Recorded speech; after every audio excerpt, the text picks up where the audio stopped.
The room smelled of champagne and cold oysters, the city lights beyond the floor-to-ceiling windows a trembling map beneath the penthouse glass. Lucas Marshall stood with his back to the view, glass cool in his hand, smile sharpened by habit.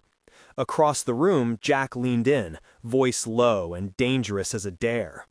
In the circle of friends and colleagues, laughter threaded like broken glass, and Khloe Richards watched them all with an expression that kept her at the room's edge, neither quite part of it nor wholly a part. "Make it interesting," Jack said. 6 months, you marry her, you win the bet. You make her leave at the end of June and... Lucas's laugh came easy, a practiced sound. "And what if she doesn't leave?" "Then you find a new wager," Jack said, "but you never lose, Lucas." Khloe, who had accepted the dinner invitation out of curiosity and a private plan, set down her glass and met Lucas's eyes once. They were gray in that light, the color of late winter clouds. He knew how to read rooms, how to measure people like collateral. His charm was a currency. She let him see only that she was not reckoning in the same terms. When he extended his hand, she took it.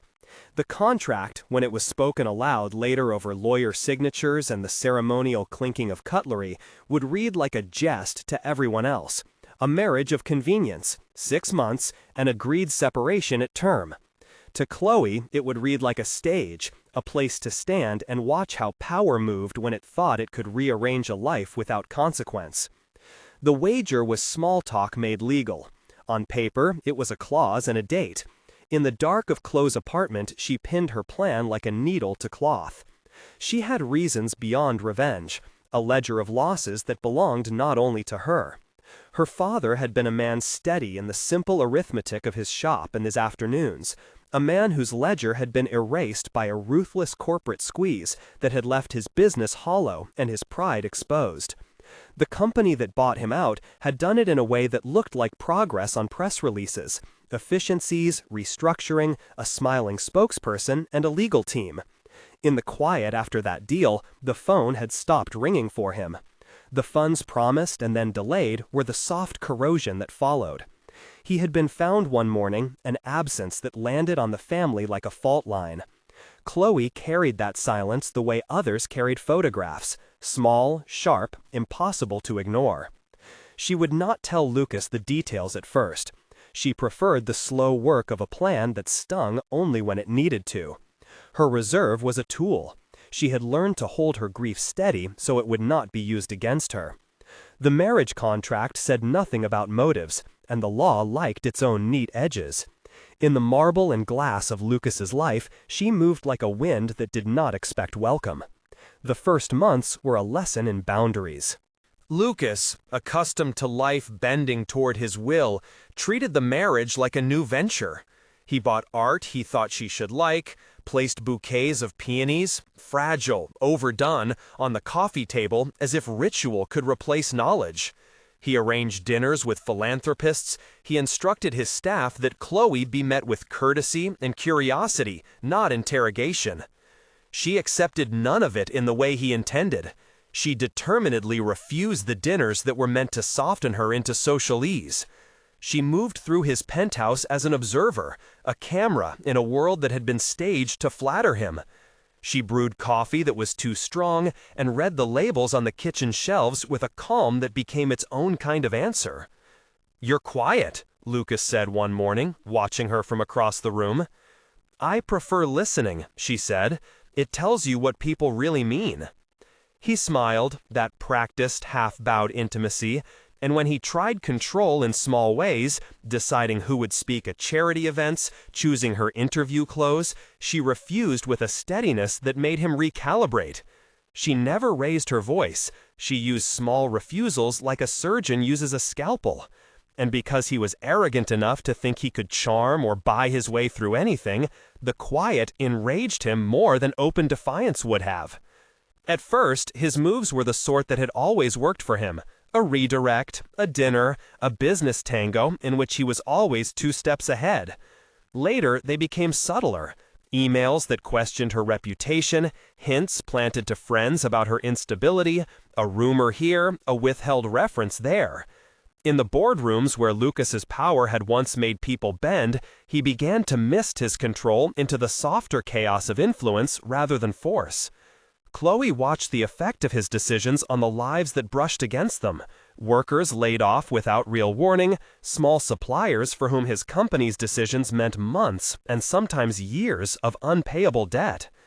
She kept a list in the quiet of her phone, names and small details that mapped lives he had never seen: a woman who had to close a shop, a young man who could not find steady work, a neighbor with a sick child whose medication was disrupted. She did not write vengeance down in dramatic strokes. She wrote restitution. The wager was a door she had opened into a house with many rooms, and she planned to move through each one. When the revelation came, it came like a wound open to air. They were at a charity event, a renovated community center that Lucas had touted on a press release as an example of corporate citizenship. The hall smelled of paint and folding tables, of coffee poured into paper cups, and the kind of earnest music that tries to make everything feel like hope. Khloe had agreed to attend that night because she wanted to know what his philanthropic gestures sounded like when words were meant for ears that had been hurt. A volunteer stood up to speak, and for a moment everything stopped. She told a story, soft, careful, about how a factory closure had taken the lives of 2 decades of livelihoods, how the company that bought the site had promised to make restitution and then had delayed, how promises had rippled outward into despair. A photo flickered on the screen, a man with kind eyes that Khloe recognized immediately.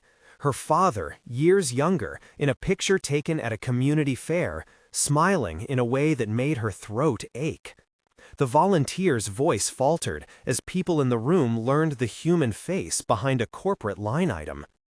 Khloe felt blood go cold and then hot with something like rage. Lucas watched her, and in his face there was the first flicker of concern that was not for his image. He had known in the abstract that his company's deals had consequences. People inside his office were good at distilling human costs into spreadsheets, but seeing the face on the screen made the numbers real. He had not listened to all the stories.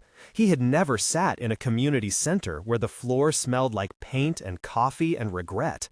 He had not been in the room when a daughter recognized a photograph of her father in the slide deck of his good works. That night, back in the penthouse where the city hummed against the glass, Khloe unlatched the dam of what she had contained. Her voice was not theatrical, it was precise and raw. She told him about the promises that had been broken, about the delays in funds that meant a mortgage late notice here, a phone call unanswered there.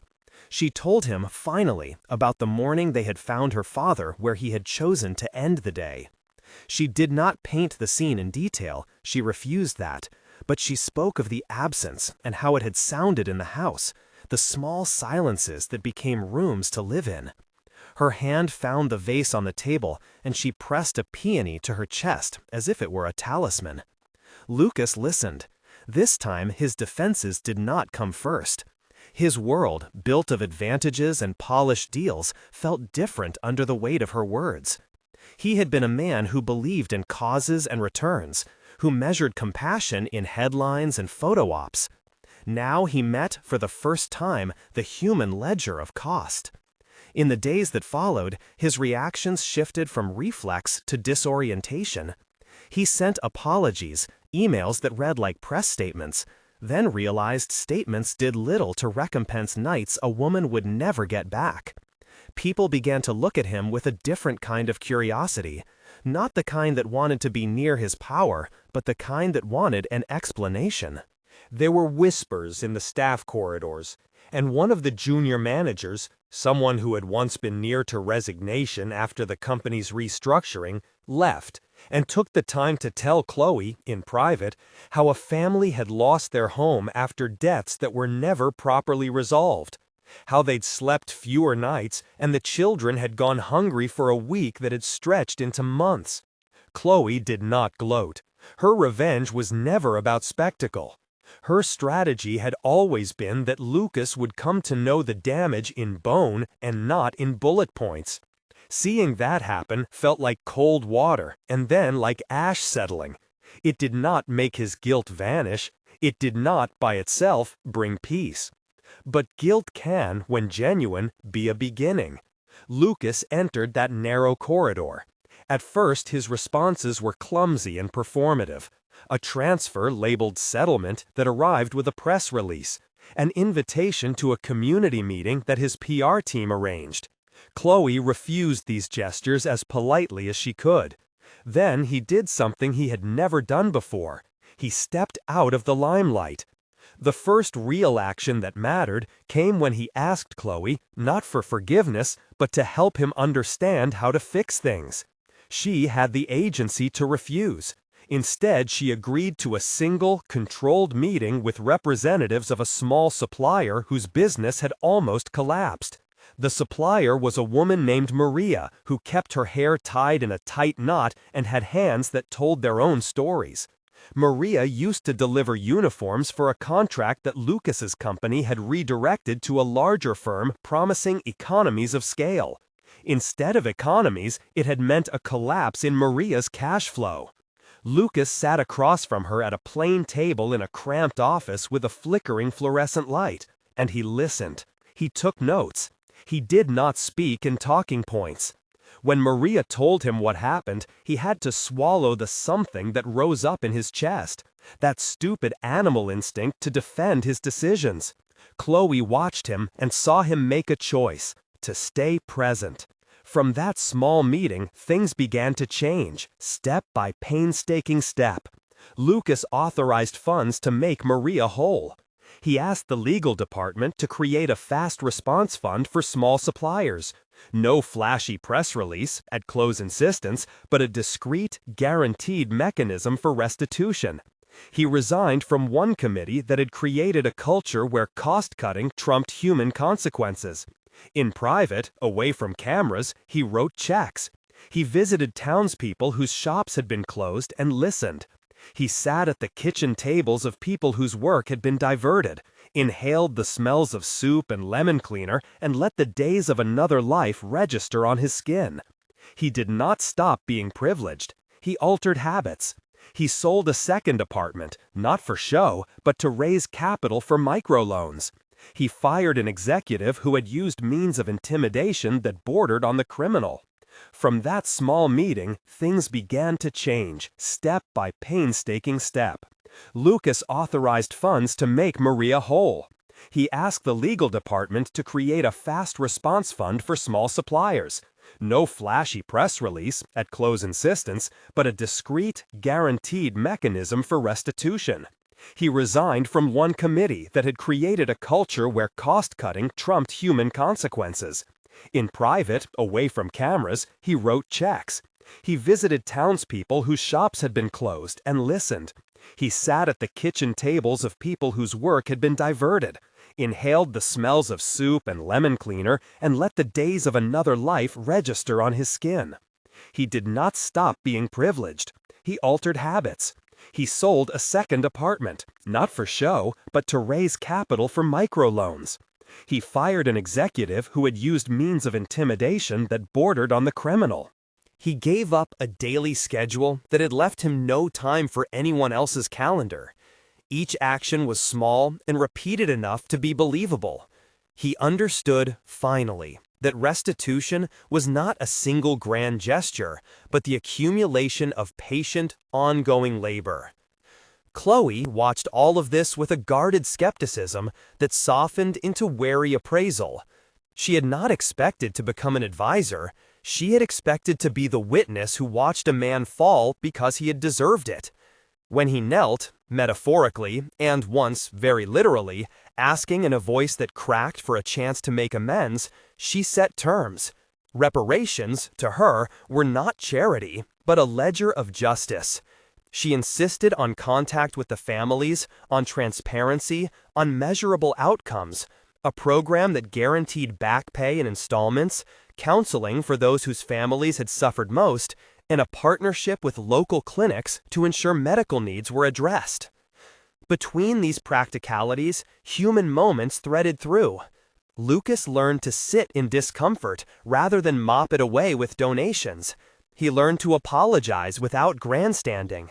Once, after a meeting at a community center left him pale and fatigued, he came home smelling of dust and paint, and he brewed the bitter, strong coffee Khloe preferred. He did not offer flowers that night, only silence and a willingness to be near. It was during one of the quieter months, when the grand gestures have been replaced by the small daily labors of change, that the miracle Khloe would later name happened. By then, their marriage had aged into something that navigated both wound and repair. They had not reconciled fully.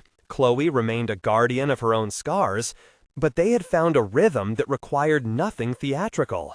They met in the mornings, in a kitchen light that caught on a low line of dust, and drank coffee while the city outside the glass woke in slow, honest increments. Khloe discovered she was pregnant in a quiet way that surprised her. An afternoon, a missed period she thought could be explained by stress, a visit to a clinic where a nurse gave the kind of look that rearranges the air around you. The pregnancy was not a public news flash. She told only Lucas at first, because there was history embedded in that news. Years before, during a particularly bitter month of their marriage when he had been careless and reckless, she had miscarried. The memory of that loss had scarred her.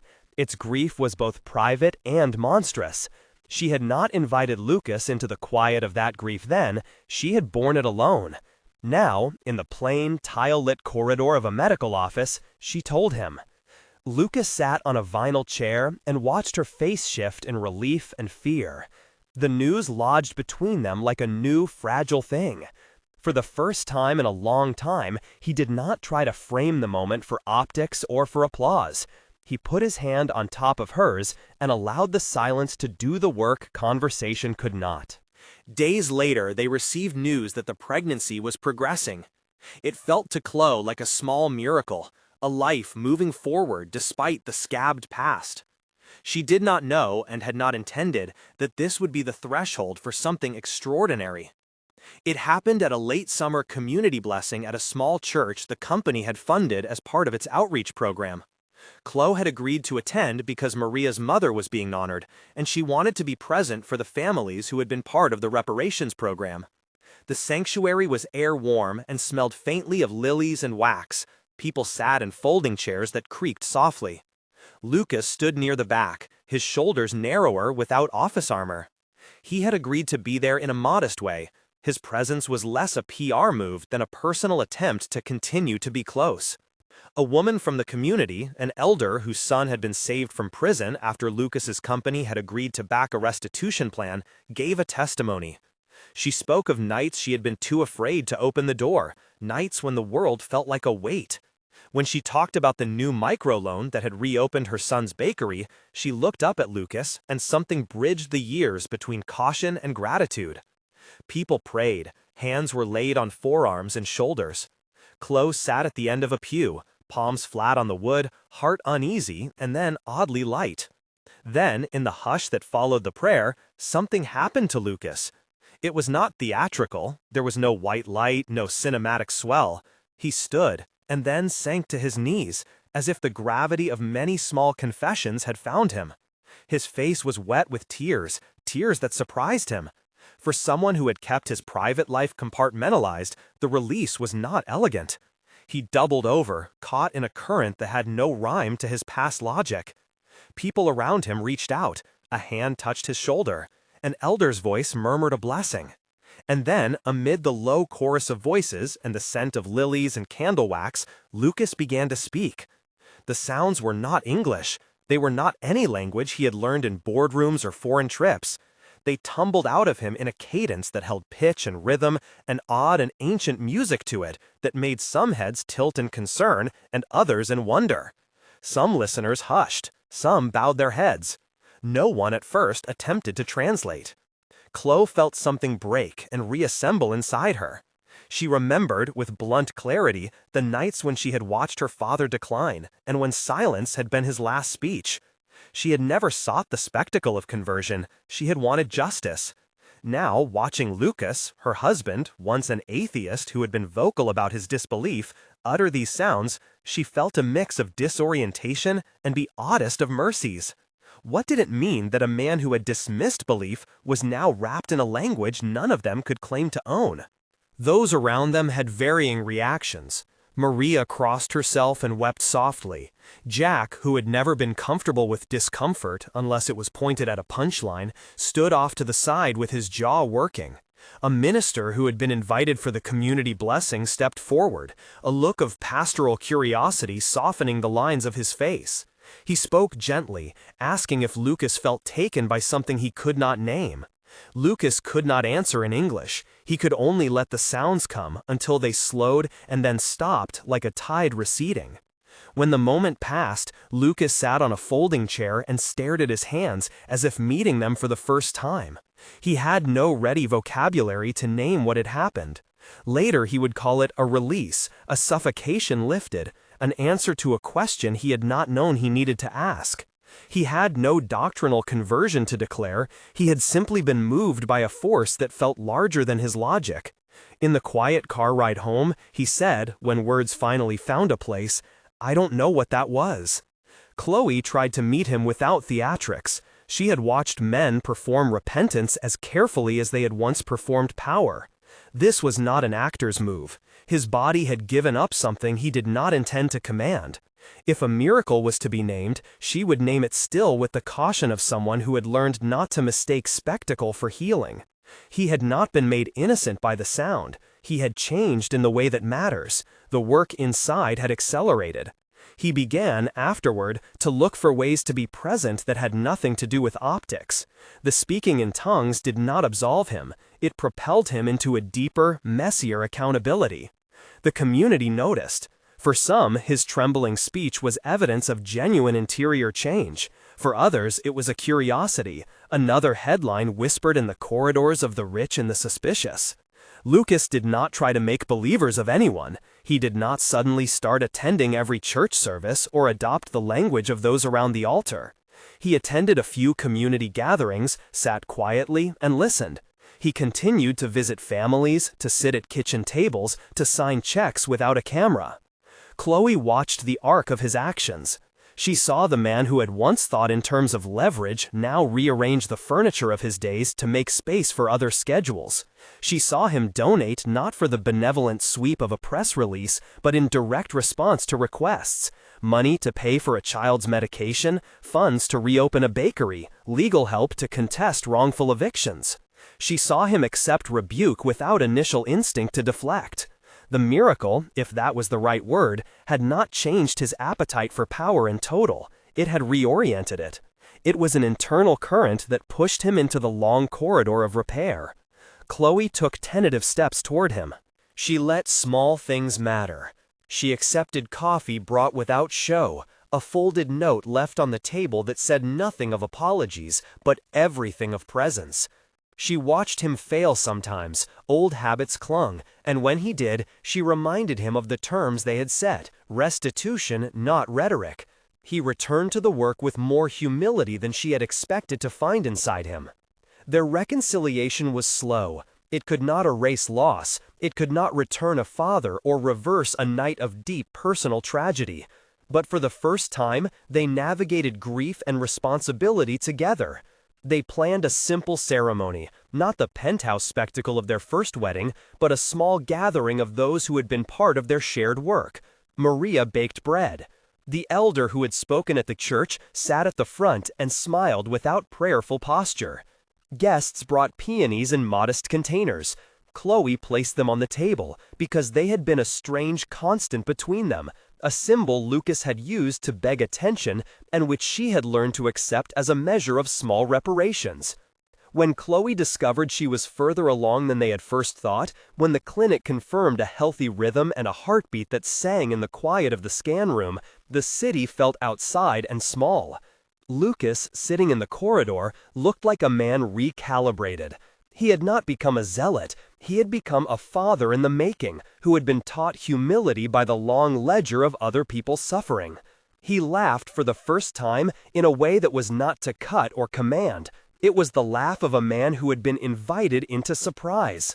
The second ceremony, this time chosen rather than arranged, was held in a small park where children played and the air smelled of cut grass and lemon ice. Khloe wore a simple dress. Lucas removed his watch. They said vows that were not performative. They promised to bear responsibility, to continue the work of restitution, and to teach their child that privilege carried an ethical weight. The people they had helped were there, not as props but as witness. For Khloe, the moment was tempered by memory and healed a little by presence. For Lucas, it was a rebirth into a life that would have to be monitored by his conscience and not by his image. Months later, when their child was born and the small hospital room smelled of lemon soap and new linens, Lucas sat at the edge of the bed and held the tiny fingers of a being that had no knowledge of corporate ledgers. He was quiet, watching the child's face and feeling an ocean of responsibility fold him into a different horizon. He had reserved no grand theological claims about the speaking in tongues. He was an old man in a new body. A man who had been handed a second chance by something that might be called miracle, and who chose to spend that second chance rebuilding what he had once taken for granted. Khloe listened to him in the long hours that followed. Sometimes he spoke of the day at the church in halting sentences, trying to place the event within a life his rational mind had previously policed. He did not demand titles. He did not ask her to convert to some grander narrative. He asked only to continue the work they had begun together: funds for restitution, long-term support for families affected by past decisions, and a home where the small, steady presence mattered more than any public statement. The city beyond their window had not forgotten the stories that had once made Lucas a man who could reshape markets at a glance. But the small neighborhood bakery down the block had reopened, its ovens warm. Maria's son had a job again, and a smile that began at the eyes. The community center's schedule was full. Where loss had once made a canyon, people found wooden planks to cross a little at a time. Khloe kept a peony on the kitchen table for years. It was a reminder, a fragile thing that needed tending. When Lucas brought flowers, she did not take them as a payment. She accepted them as evidence of something else. The continued effort, the daily presence, the small repetitive acts that added up to repair. When people asked Khloe, in private conversations or in the whisper of friends, whether the speaking in tongues had been the transformation that mattered, she would say, "It wasn't the sound that changed him, it was what he did after it." Lucas, who had once defined himself by the scope of his power, learned the humility of repair in the long, unromantic stretch of practical work. He built programs, resigned committees, set up a fund that required oversight by community leaders. He taught their child, when the little boy was old enough to understand the world, the vocabulary of responsibility. Apologies that had to be matched by actions, privileges that demanded account-keeping. The smallest mercies that, over time, stitched communities back together. In the end, the miracle became less a point on a timeline and more a river that had altered course. It had not wiped away the past. It had, however, become the impetus for a man to pay his debts and a woman to choose a softer yet cautious path toward trust. They built a life threaded with peonies and strong coffee, with windows that no longer reflected only the polished surfaces of wealth, but the shadows of neighbors and the small, stubborn presence of human hands. If the telling of it made any kind of sense, it was this: miracles, when they happen, are not substitutes for work. They are invitations. What comes after, repentance, restitution, love measured by deeds, matters infinitely more than any instant of wonder. Khloe kept that lesson like the narrow ledger she had once used, a list of names and the ways to make things right. And Lucas, he kept the memory of the sound he once made, the strange syllables that arrived when he could no longer hold himself together. He did not turn it into doctrine. He turned it into daily presence, and the long business of being a different kind of man, one who, in time, learned to speak the language of repair in actions rather than in the quick relief of speech. The rest, how the city would continue to judge them, how the past would press at the edges, remained living, unresolved. But the child in their arms slept, and for that night the house was quiet with what they had built. A life made by work, by apology kept in the ledger of deeds, and by the fragile peace of two people who had learned to meet the world with hands that wanted to heal. If anyone ever asked Khloe which moment had shifted everything, whether it had been the photograph on the slideshow, the testimony in a painted community hall, or the sounds that had bubbled out of a man who had once called himself an atheist, she would say it was all of it and none of it. A miracle had happened, but the language that saved them was the language of action. If this story touched you, stay until the end, subscribe, and let us know in the comments whether restitution should be measured by what people say or by what they do. Like and share if you believe in repair as a practice, not a phrase. In the weeks that followed, life learned to be patient with itself. Days were not dramatic. They arrived the way bread arrives on the morning counter: plain, necessary, warm. Lucas would rise before the light and walk the route he had once mapped into spreadsheets. A circle of houses, a stop at the bakery for a baguette that still tasted of coal and sugar, a nod to the woman who swept her stoop with hands blunted by years. He kept his jacket off when he could, sleeves rolled to signal availability. People saw him, and in seeing him, they were sometimes unsure whether to greet, to scold, to pretend as if nothing had happened. He took whatever was given. The fund they had built was modest, the kind of thing that needed patience to prove its worth. Khloe insisted on small checks and receipts. She insisted on names and needs written plainly, without bureaucratic flourish. The oversight board met in the back room of the community center, a cramped space with mismatched chairs and a bulletin board full of flyers for tutoring and cooking classes. The board included the woman from the bakery, an older man who had been a union steward, a young mother who still carried the marks of exhaustion on her face, and 3 others whose scars were less visible: a retired school teacher, a local pastor, and someone who kept her faith mostly to herself. At the first meeting, Lucas sat at the end of the long table. He had been given no vote and only a voice they granted for explanation and apology. He read from the ledger Khloe kept, lines of restitution that were precise and shaming, and, because they were true, merciful. Money for re-employment training, funds for relocation for families who had been priced out. A grant to repair a roof over a home where 2 children slept on mattresses that the neighbor used to say were only good for spare afternoons. He spoke the amounts, the recipients, the dates. He did not ask for forgiveness again. He offered accountings. He answered questions with a clarity that felt like jewelry, hard and honest and exposed. There were nights when he lay awake beside Khloe and rehearsed the sound that had once come from him. It remained, for him, an event that resisted being folded into ordinary explanation. Sometimes he thought of it as the part of his life that belonged to mystery rather than to morality, and he let it rest there. He had learned not to build his days around wonder. Or rather, he had learned that wonder must be fed by the small rituals of daily work. It was a lesson that required repetition like prayer. He folded his shirts with care. He listened when someone told a story they believed would go unheard. He took notes on the complaints of neighbors and treated them as if they were designs for a better world. The child learned the ledger early. Khloe would let him hold a stub of pencil and, with patient hands, trace a name.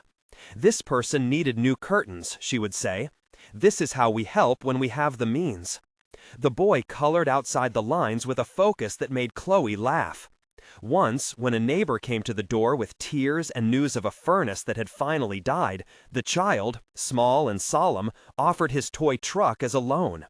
It was an intuitive practice of giving that had nothing to do with money. He offered the only thing that felt like currency to him. Not all tests were moral. Some were logistical. There were audit forms to fill, and a misunderstanding with a contractor who had bid too low and then disappeared. The contractor left behind a stack of timber that was rotten. The oversight board learned to bargain, to find a different builder, to give work to men who needed work as much as the project needed hands. Repair became not only the act of fixing walls, but the act of rearranging the city's economy in a few inches of neighborhood. Then came the temptation that arrived like rain after a drought. An opportunity pitched to Lucas by someone who once answered to the same name in the world of deals and opportunity. Daniel Sutter had been a colleague, a man whose charm lubricated negotiations and whose presence had once signaled the opening of a closed door. He called Lucas with an ease that presumed old dominion. "There's a vacancy on a board," Daniel said in that voice that had once sounded like a summons. "A fund that channels capital into neighborhoods. Think of the leverage we could have. Real money, real influence. You could steer it where it matters and, privately, make sure your families are cared for." The offer arrived as if it had been wrapped in language of good intent. It promised scale and reach. It proposed a route to make restitution efficient. At the community center, Khloe saw the bruise under Lucas's jaw the evening he told her. He spoke quietly, not as one who considered the logic, but as one who recognized the pattern of being tempted with the illusion of speed. "It would do a lot," he said. "We could place people, fund projects at scale. We could fix more roofs in a year than we'd planned for in 5. Khloe put the peony in a narrow vase and turned it until the petals caught the lamp's light. "There are 2 ways to swallow a meal, Lucas," she said. "One is to eat fast and not taste. The other is to let the flavors come, even if it takes all evening. Restitution by ledger feeds people who learn to expect the evening meal.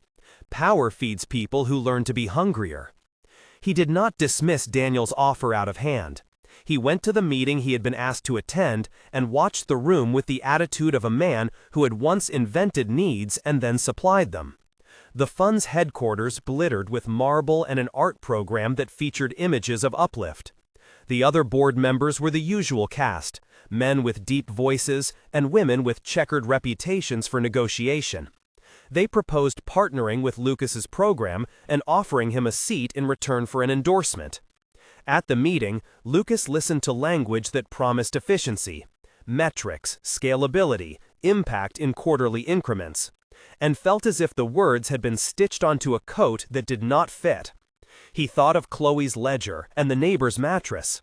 He thought of the child who had placed his toy trustingly on a stoop. He measured the proposal in the language he now used with other people.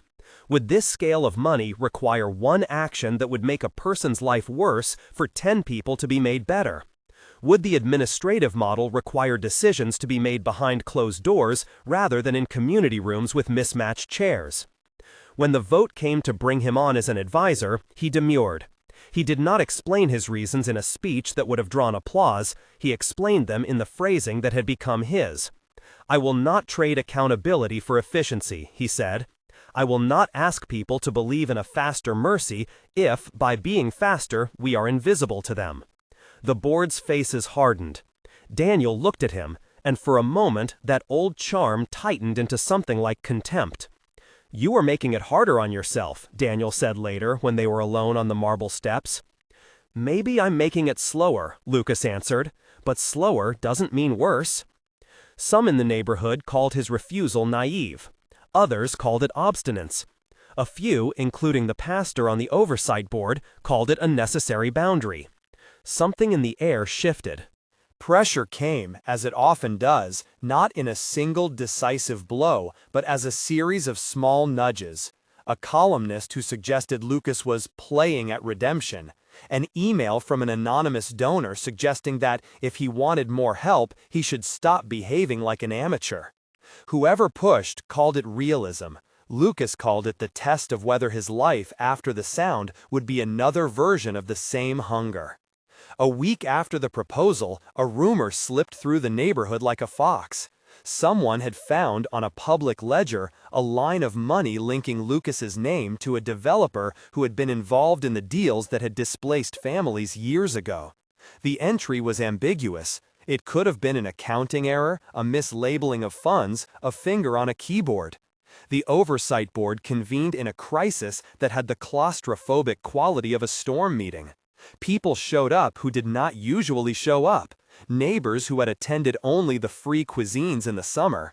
a mother whose child had once been denied a scholarship, men who had always felt they had no right to speak but had the courage of people who have little else. Lucas could have been defensive, could have split into a flurry of rationalizations. Instead, he stood before those who had come and asked them to let him speak. He told them, simply, that he would open all of his records. He would pay for an independent audit at his own expense and would publish the results in full. He would answer any question. He offered to meet with each family who wanted an explanation. He would not ask them to wait for a future where his actions were proclaimed to be good. He would give them the evidence now. Some nodded, some remained skeptical. The older woman from the bakery crossed her arms and asked, in a voice that had the authority of experience, "And if the audit finds something you didn't know about, what then?" He looked at her and felt the weight of the ledger again, the names, the receipts, the small payments. "Then we fix it," he said. "We make it right. We do not hide. We do not hide. We do not shift blame. We arrange the repairs, and then we oversee them until they are done." There was an honesty to the offer that landed. The audit, when it came, revealed clerical mistakes and one misapplied check that had been routed to a contractor who turned out to be one of the men the neighborhood had counted on. There were, mercifully, no scandals in the legal sense, no sudden riches diverted into gold-plated accounts, but there were shadows enough, moments in his past ledger where convenience had prompted oversight short of care. The report's conclusions were dry and public, but they did not erode the hard work that was being done. They made it, perversely, easier for people to believe that he was not trying to buy trust. The day the neighborhood planted the community garden, Lucas arrived with a shovel that had belonged to his father. He knelt to break the earth, and did it as if it were the most important meeting of his life.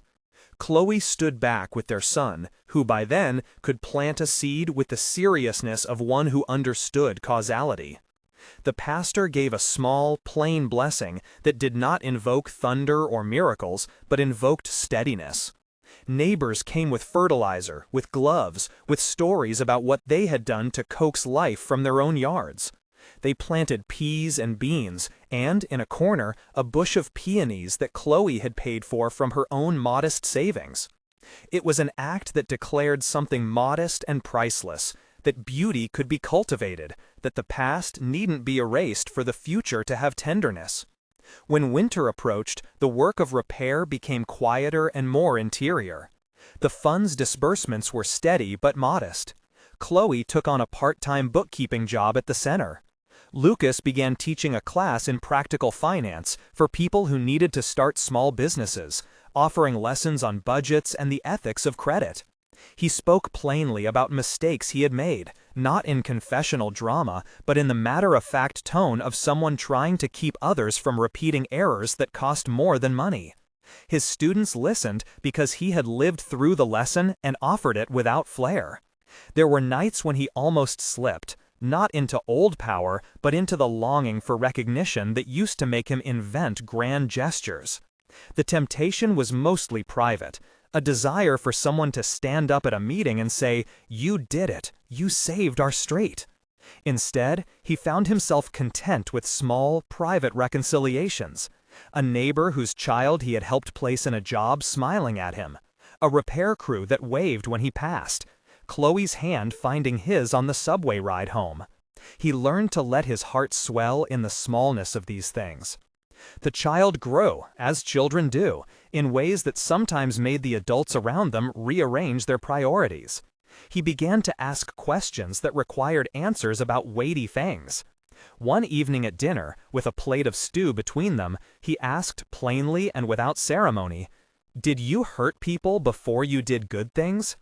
Lucas and Khloe looked at each other. Where once such a question would have produced a long philosophical answer, they gave him a shorter truth. "Yes," Lucas said, "I made choices that hurt people. I think of those choices like broken glass. Sometimes you can sweep it up and throw it away, but the scar of it stays. The point is to stop breaking the glass, and to try to heal the places you can't take back." Khloe added, "And to learn to ask for help when your hands are full. You are never so righteous that you do not need someone to help you carry the tray. The child's eyes widened, the way a new map opens. He wanted to know the details: who, how, why. They deferred some of that. There was no need to hand him adult sorrow before he had developed the muscle for sorrow's weight. Outside, the city continued its complicated life. Headlines cycled through interest in one scandal and then another. Social media, a distant and buzzing presence, made sure no defeat or repair escaped opinion. At the community center, however, the measures of success were quieter. A young woman who had learned to read, a family who could now afford to keep their lights on, the laughter of teenagers who had found a place to rehearse a play. The city's appetite for spectacle subsided around them. They survived without applause. Years passed like well-tended stitches. Lucas's name lost the fatal luster it once had in the markets. It became known instead in a soft way for the man who came to meetings early and left late.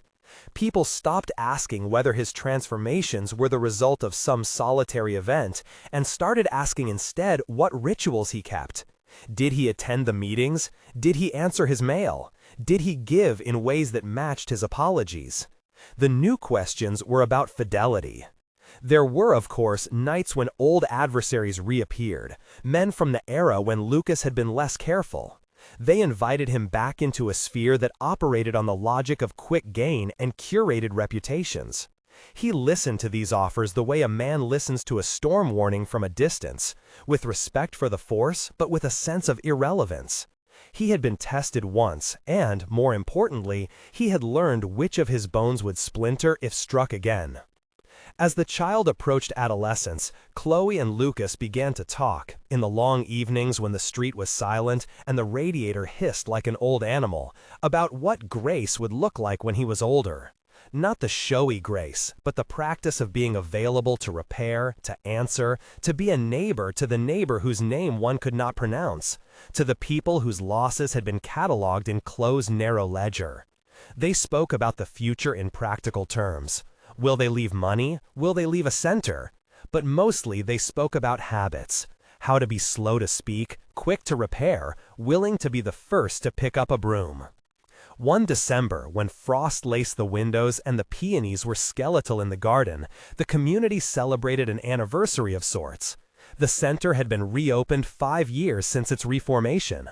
They made a small ceremony, not to honor Lucas specifically, but to recognize the work of many hands.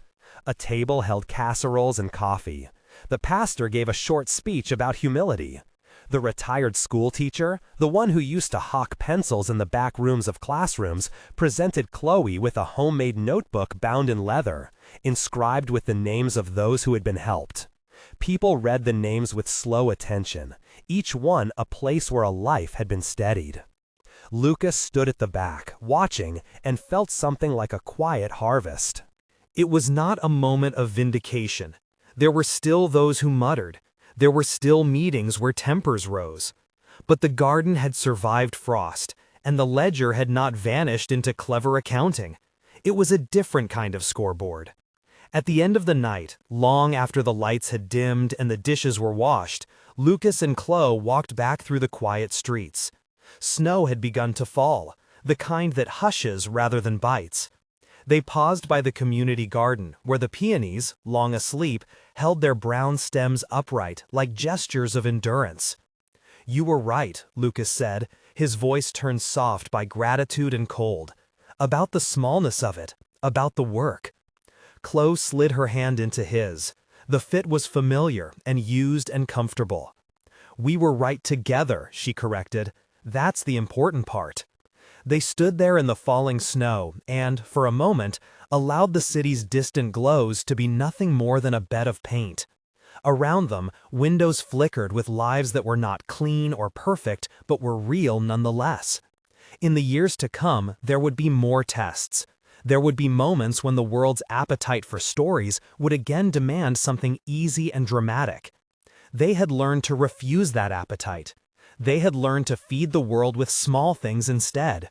A repaired roof, a scholarship that opened a life, a child's toy returned after being borrowed and cherished. The child, no longer quite a child in the way he had been, rolled a small stone in his hand, and then, with a seriousness, placed it in the patch of snow near the peonies. It was the sort of offering children make, small, absolute, uncosigned. Lucas watched and felt again the quietness that had become his measure of house and home. They returned to their apartment, where a peony bud, taken from the community bush and now kept on their sill, folded its wintered leaves around the memory of summer. Khloe put the kettle on. They sat near the window and watched the neighborhood breathe in the cold. The ledger lay on the kitchen table, a companion that would demand attention tomorrow as it had every other day. When at last they went to bed, the house was not a perfect thing. It had no banners of absolution, no trophies of conversion, only a softness built from the repetition of ordinary mercy. Lucas reached for Khloe and felt his life, once tumult, now a practice of gentleness. The sound that had once come from him, mysterious and unscheduled, was no longer the axis on which his identity turned. He kept it like a private relic, some anomaly that had shown him a door, and he had chosen instead to live with the people who came through that door and stayed to fix what could be fixed. Outside, the city was lit in the way of cities, neither wholly dark nor wholly bright, alive with the small lights that people keep for each other. Inside, they slept with the confidence that the next day would require them to be present again, to answer questions, to fill forms, to hold a child's hand through a fear. Repair is not a conclusion, it is a habit, as persistent as the habit of rising to make coffee. Morning would come, as it always does, with its gray light and then its colors. The ledger would be opened, the names read, the payments recorded. Somewhere in the city, a roof would be mended, a child would find a place to practice the piano, an elderly woman would receive the package of warm socks she had requested. In the accumulation of these acts, Khloe and Lucas believed was a kind of miracle, not the dramatic kind, but the steady kind that roots itself in the ordinary and refuses to let go. They had learned, in the long argument between wonder and work, to choose both but in proper order. Accept the wonder without reliance, and then answer it with deeds. It was a life of measured redemption, neither theatrical nor private.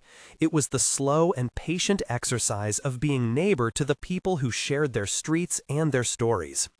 When their son rose in the morning and found a place at the table, he would know, in the small domestic ways, how to keep account.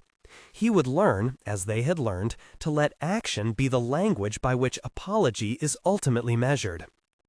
And outside the window, the city continued to move, the way it always had, full of small, stubborn lives. The peony bud would wait for spring.